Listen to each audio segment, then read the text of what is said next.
Hello everyone, અત્યારે હું ને મારી ફ્રેન્ડ આવી ગયા હતા ડીમાર્ટ. ત્યાંથી શોપિંગ કરી આવી ગયા છે ઘર પર. અને ફાઇનલી તમે જોઈ શકો છો શું શોપિંગ કરીને લાવ્યા છીએ. અને આ તરફ અત્યારે વાગ્યા હતા 7, ફરી થઈ ગયા છે રેડી, કેમ કે જવાનું છે રાવણ દહન કરવા માટે.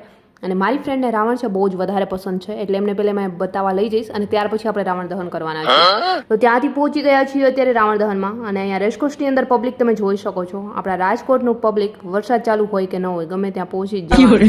બધા અત્યારે અહીંયા આવી ગયા છે અને ફૂલ ટ્રાફિક છે રેસકોર્સની અંદર. ને અમે લોકો બી એમની સાથે જોડાઈ ગયા છે. અને એક પછી અહીંયા છે ને દહન કરવાનું થઈ ગયું છે ચાલુ. મેઘનાથ, કુંભકર્ણ અને રાવણનો વારો આવી જ ગયો છે ફાઇનલી.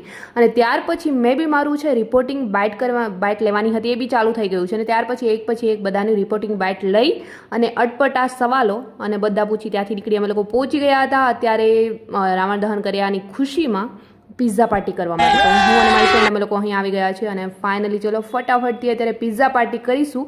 અને તમે પણ રાવણ દહન કર્યા પછી શું કર્યું હતું ચલો ફટાફટથી કમેન્ટ્સ કરો તો કઈ ખુશી મનાવી છે તમે બી. તો અમારી પિઝા પાર્ટી આજે થોડી મોંઘી જ પડી ગઈ છે અમને, છતાં બી અમે છે જેવું બી મળ્યું એવું ખાઈ પીને ઘર ભેગા થઈ ગયા છીએ. સો જલ્દી મળીશું મારા એક ન્યૂ મિની વ્લોગ સાથે. ત્યાં સુધી બધાને બાય.